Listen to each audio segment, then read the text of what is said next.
busca de convergência. Não há crise, nós não vamos promover embates e retaliações, absolutamente. Esperamos que o mesmo seja o sentimento dos demais poderes. Nós temos que buscar, no momento em que consolidamos a democracia, um equilíbrio entre os poderes. Né? A Constituição Federal é o manual e o caminho para nós definirmos isso. A Constituição define a existência, a organização e as atribuições do Poder Legislativo, do Poder Executivo e do Poder Judiciário. A concepção das leis do país, a definição dos comandos constitucionais, ela é por legitimidade e atribuição do Poder Legislativo. Uma razão muito simples. O Poder Executivo tem a sua representação através do Presidente da República e do Vice-Presidente da República, que são eleitos. E os ministros são escolhidos, os cargos do governo são escolhidos pelo Presidente. O Poder Judiciário é composto por ministros, no caso da Alta Corte do Supremo Tribunal Federal, com ministros indicados pelo Presidente e sabatinados no Senado. Agora, o Legislativo é formado por 594 parlamentares votados diretamente pelo povo.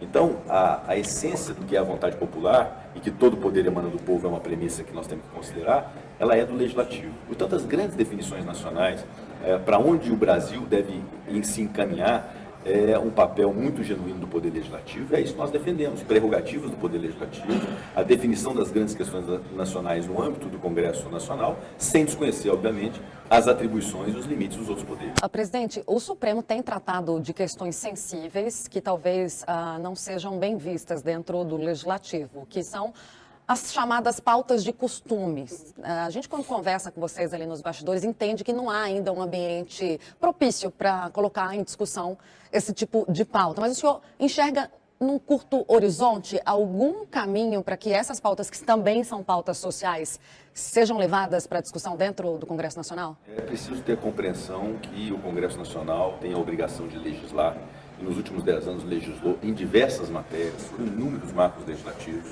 Quando se fala, por exemplo, do direito das mulheres, a Lei Maria da Penha foi compreendida no Congresso Nacional. Quando se fala do direito dos negros e afrodescendentes, nós temos inúmeras disposições constitucionais e legais de defesa e do combate à defesa da população afrodescendente e de combate ao racismo. Quando se fala de juventude de crianças, nós temos o Estatuto da Criança e do Adolescente concebido no Congresso Nacional. Então nós não deixamos de legislar.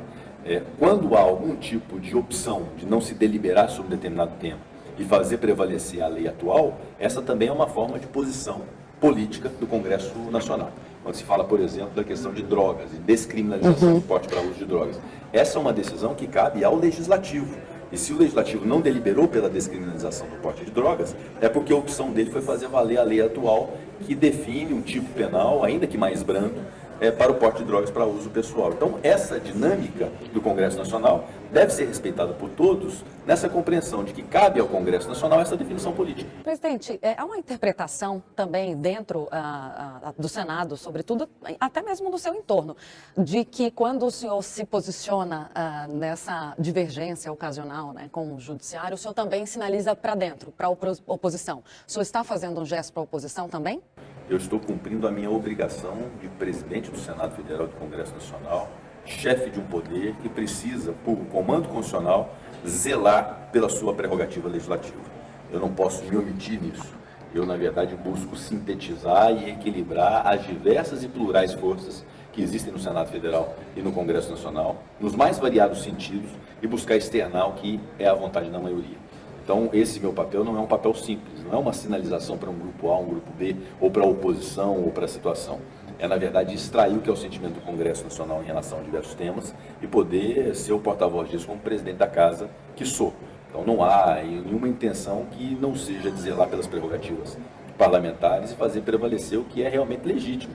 Nós fomos votados pelo povo brasileiro, nós fomos escolhidos pelo povo brasileiro, nós nos submetemos ao crivo da população de 4 em 4 anos, eleições periódicas, e precisamos sintetizar o que é a vontade popular. Então é esse o nosso caminho, é essa a nossa busca, obviamente com respeito aos demais poderes, mas deixando muito claro que o papel de legislar sobre todas essas questões que nós estamos tratando é do Congresso Nacional, é do Poder Legislativo. Eu quero entrar um pouquinho na pauta do Senado, mas antes gostaria de entender em que momento se dá a relação com a Câmara dos Deputados, com quem o Senado divergiu também no início do ano, teve algum tipo de atrito em relação ao andamento das medidas provisórias.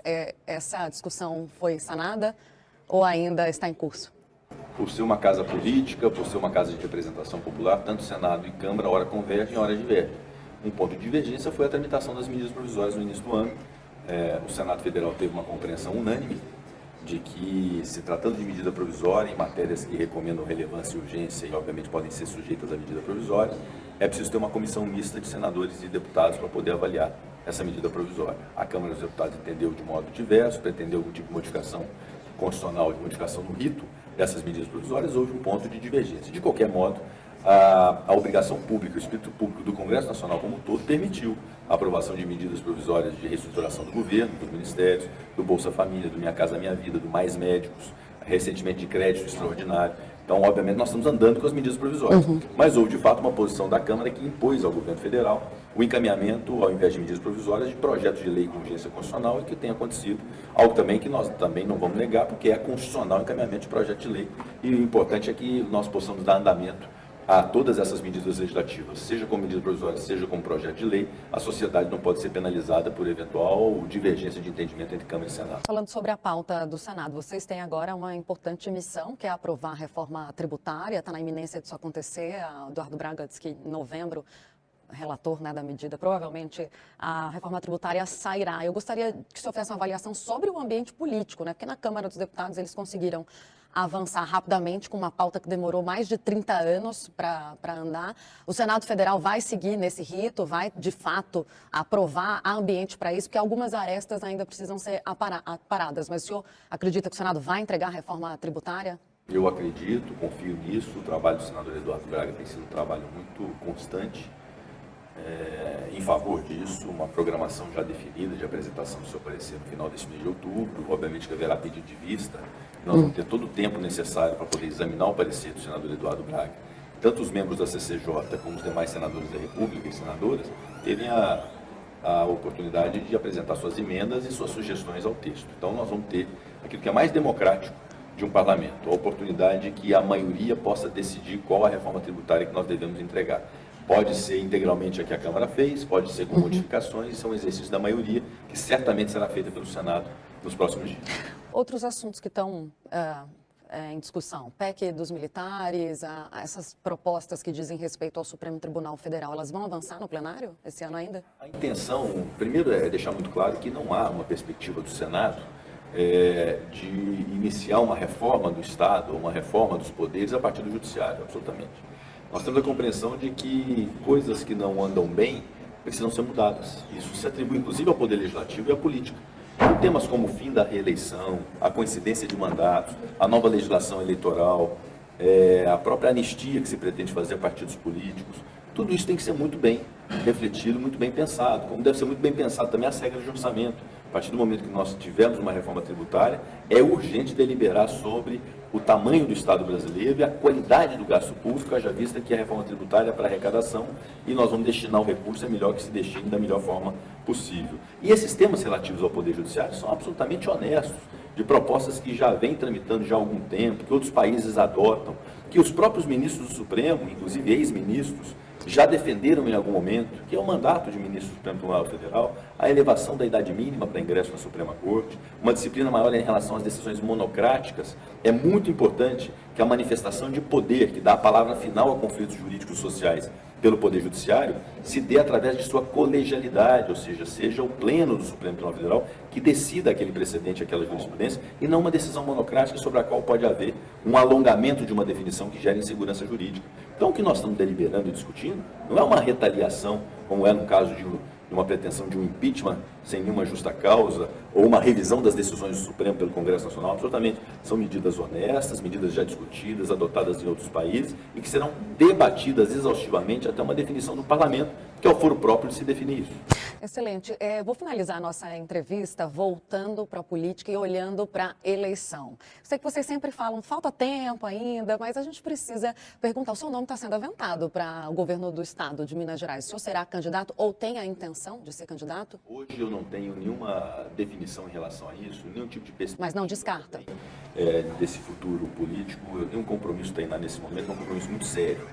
Ser presidente do Senado Federal e do Congresso Nacional, no momento em que nós tivemos uma pandemia, um déficit educacional fruto da pandemia, um negacionismo enorme, uma divisão da sociedade brasileira, um aumento constante da violência no Brasil, nós temos que ter uma responsabilidade com aquilo que nós fazemos nesse instante. se eu me permitir qualquer tipo de perspectiva eleitoral ou adotar os meus procedimentos e as minhas decisões de agora, com esse objetivo eleitoral, eu vou estar traindo a mim mesmo. Eu não me permito fazer isso, ainda que eu considere nem mais me disputar eleição, que é algo, inclusive, que eu considero verdadeiramente, que é cumprir a minha missão na presidência do Senado e o meu restante mandato como senador e, eventualmente, não disputar a eleição. Todas essas alternativas são postas, então é algo que eu vou refletir no momento breve. Mas, nesse momento, o que eu penso é qual a contribuição eu posso fazer para o meu país.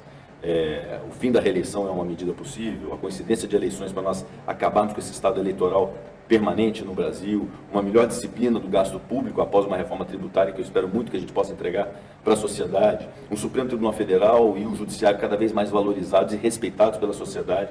Eu busco verdadeiramente isso e definitivamente não vou pautar das minhas decisões pela popularidade. Se eu assim o fizesse, talvez tomasse decisões muito ruins e populistas para poder angariar like de rede social, mas eu não pretendo fazer isso, pretendo cumprir de forma muito republicana o meu mandato como presidente do Senado. Presidente, esse legado vai ficar para um sucessor. Seria ele o senador Davi Alcolumbre? Será o que a maioria do Senado Federal... Quem o senhor apoia? O senador Davi Alcolumbre tem o histórico de ter sido presidente do Senado, foi um bom presidente do Senado no momento de muita dificuldade do Brasil, inclusive na pandemia, no governo Bolsonaro, com muitas dificuldades, inclusive, relacionadas a essa dificuldade institucional, sobretudo do Executivo com o Judiciário. Então, foi um bom presidente do Senado e, eventualmente, no momento certo, é preciso se definir quais são as candidaturas. E sendo, obviamente, o senador Davi Alcolumbre, será uma candidatura muito aplaudida por vários do Senado Federal, inclusive por mim.